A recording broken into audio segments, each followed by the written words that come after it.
ये सब बीजेपी का एजेंडा है, वो सब जो है बीजेपी का एजेंडा है। हम लोग का पार्टी में ऐसा कुछ तो कल होके नीतीश कुमार अगर फूलपुर चले गए लड़ने के लिए चुनाव, नालंदा चले गए लड़ने के लिए, तो आप मानेंगे कि बीजेपी के कहने पर आप चुनाव आप अभी जब आप करें? एक देखिए, किसके कहने पर वो नहीं जाएंगे, ठीक है, वो समय पर निर्धारण होगा कि कहां से लड़ेंगे कहां से नहीं लड़।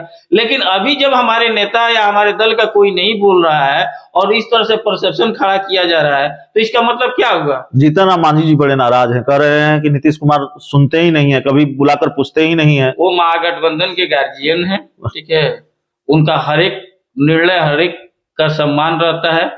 तो सम्मान है तो फिर सुनते काहे नहीं है? एकदम सुना जाता है। तो कह रहे हैं, कैमरे के सामने कह रहे हैं कि सुनते नहीं है, सुनने को तैयार ही नहीं है। नमस्कार, आप देख रहे हैं सिटी पोस्ट और मैं हूं अभिषेक मिश्रा।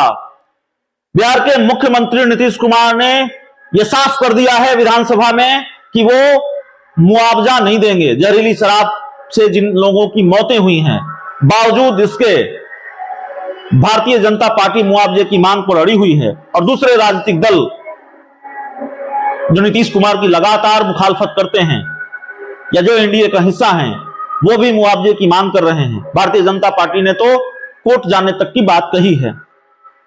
हमारे साथ जेडीयू के नेता हैं राजेश तिवारी साहब।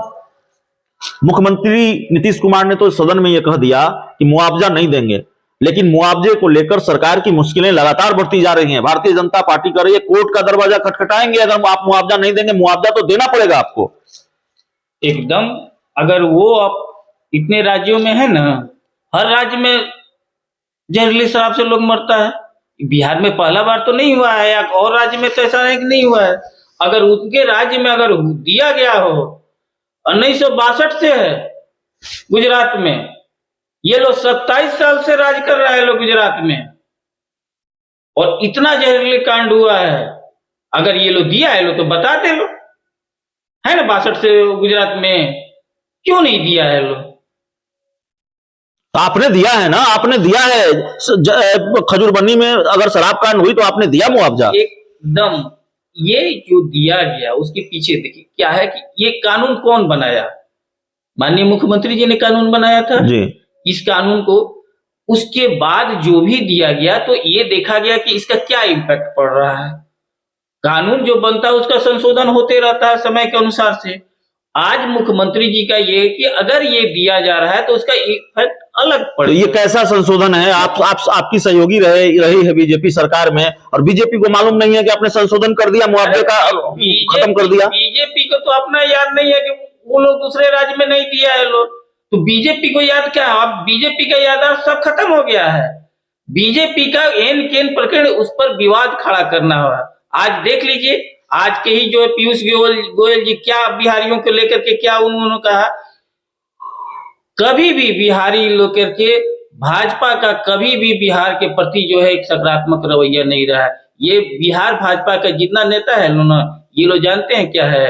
ये जो कुल्हाड़ी होता है, कुल्हाड़ी जो है, कुल्हाड़ी का जो वो काटा जाता है, फिर पेड़ समझता है कि भाई कम से कम उसमें जो लगा हुआ है बेंत वो तो हमरे से हो जाती है, लेकिन काटने वाला काम है। ये लोग संजय जो भाजपा वाले लोग जो है ना, ये बिहार के बदनाम, बिहार को जो है दूसरे के चक्कर में पड़ करके बिहार को जो है दिग्भ्रमित कर रहा है, लोग बदनाम कर रहा है। मानवाधिकार आयोग की टीम अगर जांच करती है तो क्या दिक्कत है आपको? कोई दिक्कत नहीं है, लेकिन आप एक बात बताइए, तो सबका ये एक मानवाधिकार ही आयोग बचा हुआ था। अदालत का भी इस्तेमाल करिए लिए, ईडी सीबीआई पुलिस से लेकर के सब कुछ इस्तेमाल कर, एक मानवाधिकार बचा हुआ था, ठीक है, उसको भी आप लाइए दिए। अब बचा क्या है? कुछ अगर बचा हुआ है, कुछ नहीं बचा हुआ है। यही तो हम कह रहे हैं कि इस तरह का दुरुपयोग जितना हो रहा है सिस्टम का, उतना दुरुपयोग कभी भी नहीं हुआ है आज तक आजादी के बाद। और ये दुर्भाग्य है कि दुरुपयोग करने वाले लोगों का साथ बिहार के भी भाजपा जो इसके साथ दे रहा है। एक बार भी पीयूष गोयल का इस्तीफा मांगा लो, एक बार भी ये लोग निंदा किया लो बिहार के भाजपा को, तथा कथित अपने आप को सब बड़ा नेता कर रहा है। देख लीजिए कितना माने गलत बात, वो भी एक भाषण में बोला जाता है, रोड पर प्रेस कॉन्फ्रेंस में बोला जाता है, इंटरव्यू में बोला जाता है। आप संसद में बोल रहे हैं, बजाते उसका जो रिटेन हो गया है, वो भी उच्च सदन में आप बोले हुए हैं। और उसके बाद भी ये लोग विरोध नहीं कर रहा। लोग अभी तक उनको मंत्री बना करके रखे हुए हैं मोदी जी। ये लोग कितना अपना निर्लजता से ये लोग चुप बैठे हुए हैं। ये लोग बिहारी का बात करेगा ये लोग लाशों पर राजनीति करने वाले है। ये लोग जब राम का नहीं हुए तो दूसरे को क्या होंगे। एक आखिरी सवाल है और विशुद्ध राजनीतिक सवाल है। सुना है कि फूलपुर में भी बड़ा जेडीयू का झंडा उंडा गाड़ने की तैयारी है, नालंदा में तो तैयारी है ही। नीतीश कुमार जी फूलपुर और नालंदा दोनों जगहों से चुनाव लड़ने वाले हैं। ये बड़ी खबरें सोशल मीडिया पर चलती हैं, उड़ती हैं, कानों तक पहुंचती हैं। नीतीश जी राष्ट्रीय नेता है, एक दल के संस्थापक हैं जी। उनका एक अपना विचारधारा है, वो समाजवादी विचारधारा के नायक हैं, तो कहीं से भी लड़ सकते हैं। उनका पूरे देश भर में प्रशंसक है। फूलपुर से नहीं लड़ेंगे ऐसी बात नहीं है ना। फूलपुर या कहीं से भी लड़ सकते हैं।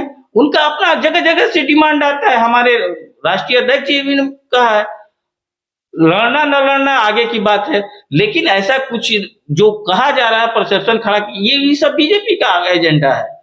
वो सब जो है बीजेपी का एजेंडा है।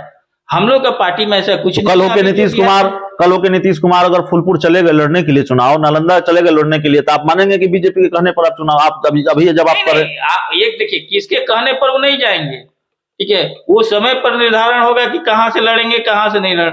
लेकिन अभी जब हमारे नेता या हमारे दल का कोई नहीं बोल रहा है और इस तरह से परसेप्शन खड़ा किया जा रहा है, तो इसका मतलब क्या हुआ? जीतन राम मांझी जी बड़े नाराज हैं, कह रहे हैं कि नीतीश कुमार सुनते ही नहीं है, कभी बुलाकर पूछते ही नहीं है। वो महागठबंधन के गार्जियन है, ठीक है, उनका हर एक निर्णय हर एक का सम्मान रहता है। तो सम्मान है तो फिर सुनते काहे नहीं है? एकदम सुना जाता है। वो तो कह रहे हैं कैमरे के सामने कह रहे हैं कि सुनते नहीं है, सुनने को तैयार ही नहीं है। गार्जियन है, उनका हर आदेश सर्वोपरि है, ठीक है, गार्जियन है। तो चलिए, हमारे साथ राजेश तिवारी थे, जेडीयू के नेता, और कई राजनीतिक सवाल भी, और सवाल यह भी मुआवजे को लेकर बिहार में जो राजनीतिक बवाल है उस पर भी सवाल। इस इंटरव्यू में, इस बातचीत में इतना ही। बहुत बहुत धन्यवाद।